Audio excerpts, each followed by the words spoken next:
Magandang araw sa inyo lahat. Happy weekend to all. Ito si Mike Padua. Nakatuloy tayo sa pinaka-latest update. At ito na po ang ating special coverage ng bagyong si Jenny with international name Koino. Ngayong araw po ito ng Saturday, September 30, 2023. At ito po ang ating Tagalog version. Pinaglilingkod sa inyo ng Typhoon 2000 in partnership with Naga College Foundation, Aboitiz Power, Bank of the Philippine Islands, Avenue Plaza Hotel, ang lokal na gobyerno ng Naga City headed by ang Honorable Mayor Nelson Legacion at ang ating Honorable Congressman Gabby Bordado ng 3rd District of Camarines Sur. Well, nung nakaraan na video analysis natin, binabanggit natin yung isang LPA na si 93W na potensyal na maging ganap na bagyo. Kahapon, naging ganap na bagyo na po siya at nasa loob na po siya ng Philippine Area of Responsibility. At sa mga oras na ito, naging isa na po siyang tropical storm at nasa may kalagitnaan na po siya ng Central Philippine Sea. At ito po ang ating initial update ng ating special coverage. At bago muna tayo mag-umpisa sa ating coverage, ibibigay muna natin ang link papunta sa typhoon2000.ph at click lang ninyo itong banner ng komunidad para magkaroon po kayo ng idea kung ano itong Climate Action Center. Yung mga interested LGUs at companies ay kailangan ninyo mag-fill up ng Google Form. Kiklik lang ninyo ang banner dito po sa typhoon2000.ph. Lalabas po ito, pinakauna. At doon nyo malalaman kung ano yung mga kailangan yung sagutin. And then after that, pag nasubmit na ninyo sa komunidad, si Mr. Aaron Cabasal ay magko-contact po sa inyo. Okay? You can also contact him sa telephone number 0976-163-7245 o sa kanyang email address aaron.cabasal@comunidad.co. At ito po ay napakaganda at makakatulong po sa mga LGUs at mga company laban po sa tinatawag nating climate change. Marami na po mga LGUs around the Philippines and Asia Pacific na kumuha po nitong Climate Action Center. So, umpisa natin ang update. Ito yung ating fast animation. So, nakikita po natin na yun na unti-unti pong nagpuporma na yun, yung bagyong si Jenny. At yung kanyang international name ay si Koino. Ang ibig sabihin po nito ay Papi. Okay? Contributed po yan ng Japan. At ito po yung kanilang international name o global name ng United Nations Typhoon Committee. And then, itong bagyong ito ay inaasahan pong patungo sa general direction po ng Batanes Group or Taiwan. Depende po sa pagbabago po ng computer models. At iyan po ang pinapakita. At kasalukuyan yung kanyang pinaka-outermost rain bands ay nagbibigay po ng makulimlim na panahon na yun sa Kabikulan at Silangang Kabisayaan. So may mga inaasahan po tayong mga isolated o mga kalat-kalat na mga pagkulog at pagkidlat, mga thunderstorms at mga ulan. At ang habagat ay inaasahan din pong unti-unting lalakas ng bagya. Although patapos na po ang habagat, ito na lang po yung mga last remaining buga niya. Okay, last remaining buga nitong hanging habagat. At meron pang isang low pressure system dito, si 95W, na babantayan natin if ever na mag-develop po ito. Dahil po in the next 5 days mukhang magde-develop po itong bahagya pagdaan po niya dito sa may south of Guam. So all eyes din tayo dito after nitong bagyong si Jenny. At ito po ang ating infrared satellite loop mula sa weathernerds.org. So nakita po ninyo na medyo nagpo-pulsate pa po ang kanyang sirkulasyon. Hindi pa po siya solido at patuloy pa rin po na nag-organize po siya dito sa may dagat Pilipinas. At nakita po ninyo yung mga thunderstorms at mga kalat-kalat na mga pag-ulan sa Northern Samar at ibang parte po ng Bicol region like Albay, Sorsogon, Catanduanes, Masbate. Dito sa Naga, Camarines Sur, hindi masyadong kumapal yung kaulapan kaya wala tayong na-experience na malalakas na ulan sa araw na ito. But in the coming days, expect po natin itong mga thunderstorms na patuloy na makakaranas po ang ating reyon hapon-hapon o gabi-gabi. Okay? So mamayang gabi, baka may mga thunderstorms na pong mamuo dito po sa bahagi nito ng Kabikulan. At nakikita po natin na yun yung habagat ay although nandyan pa rin po siya, medyo mahina na lamang, but nagbibigay pa rin po ito ng mga thunderstorms, mga pagkulog pagkidlat dito po sa bahagi po ng Palawan, Zamboanga Peninsula, Then later on, within the next 5 days, dito sa may kanluran bahagi po ng Mindoro, dito rin po sa may kanluran bahagi po ng Panay at Negros. So yan po siya, nagsimula pong kumapal na naman yung kaulapan. Ito yung tinatawag nating Central Dense Overcast. It's a common feature ng isang mahina pang bagyo. Kasalukuyan, isa na po siyang tropical storm. Ang kanyang hangin ay 65 hanggang 85 km bawat oras, malapit po sa kanyang sentro at medyo hindi pa masyadong organized. Yung tinatawag po nating northeast quadrant. Okay, ito po yung northeast quadrant ng bagyong ito, hindi pa masyado fully developed.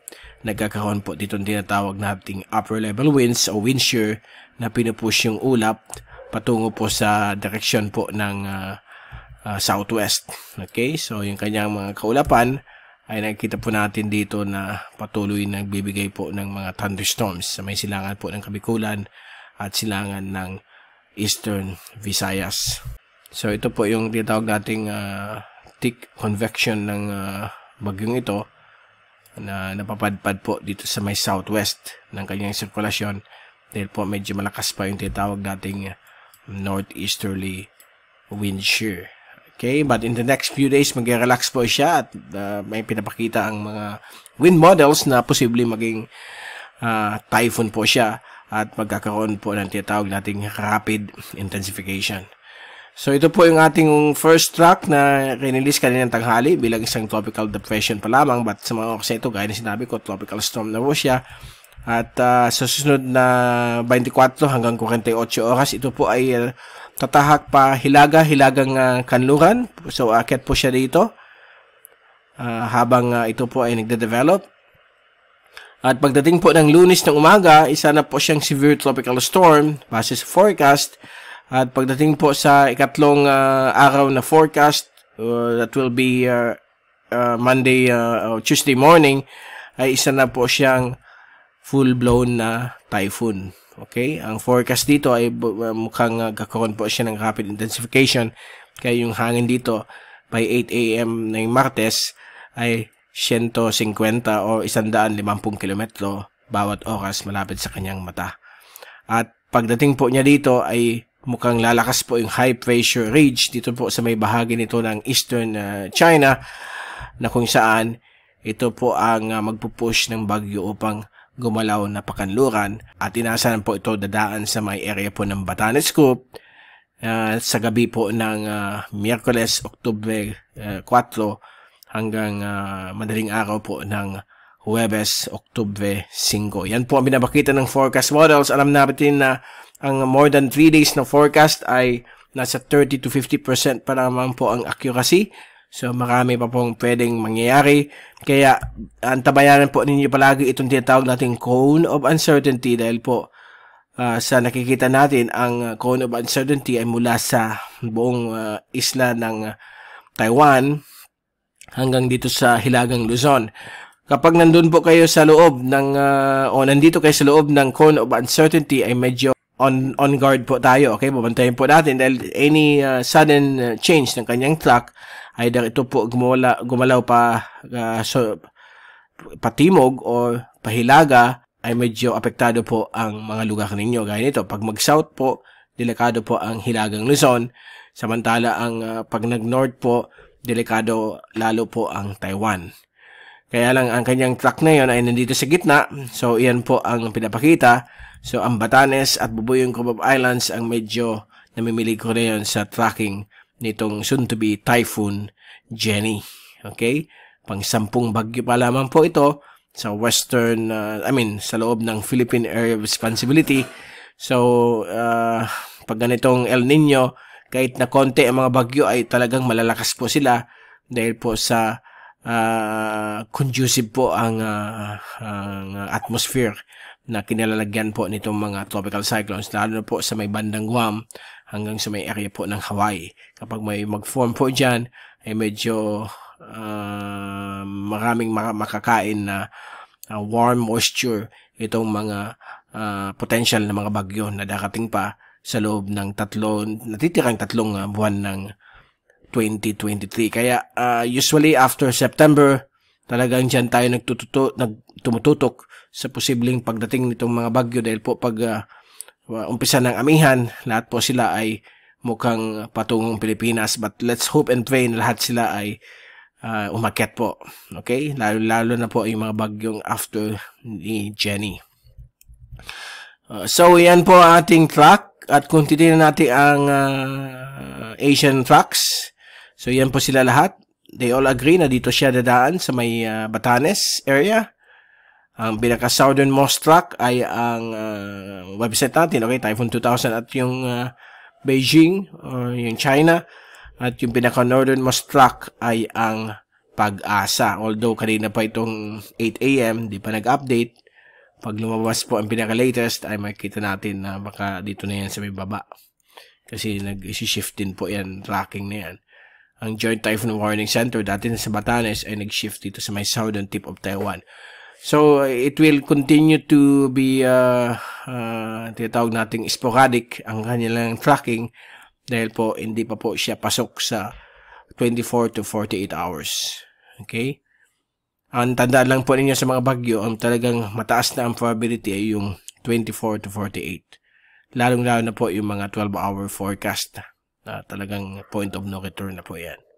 Now, ito po yung dynamic global models o typhoon models na tinatawag natin.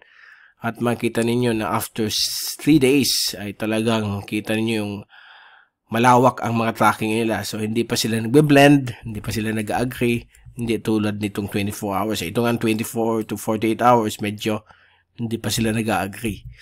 So, nasa low to medium ang forecast confidence ng mga tracking natin. Okay?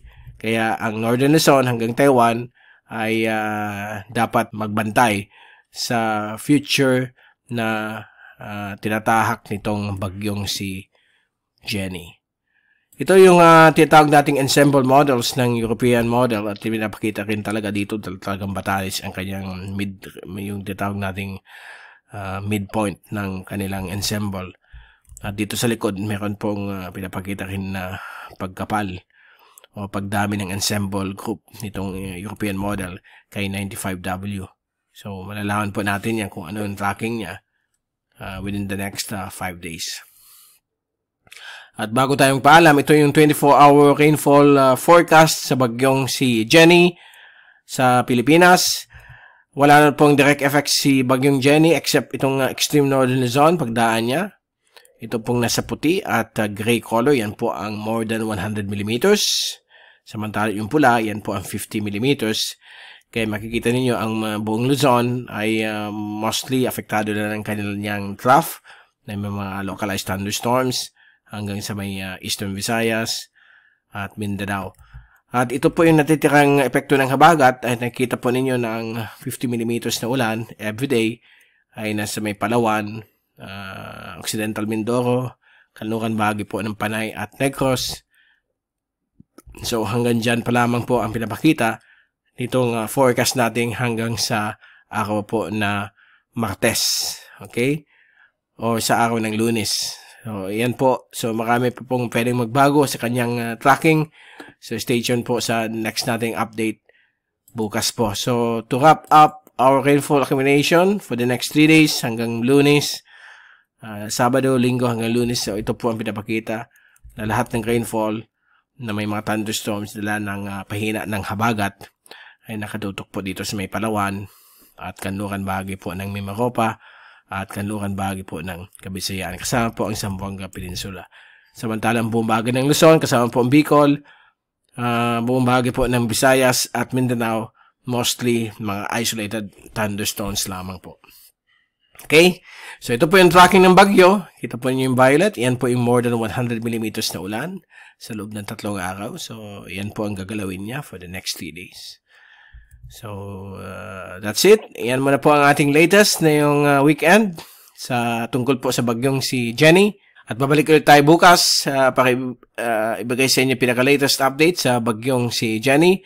Mula sa Typhoon 2000, ito si Mike Pado magpapaalam. Mag-ingat po tayong lahat. Happy weekend to all. Hashtag WeatherWiser, Typhoon Wiser. At maraming salamat po sa pagpunod nyo sa aking channel.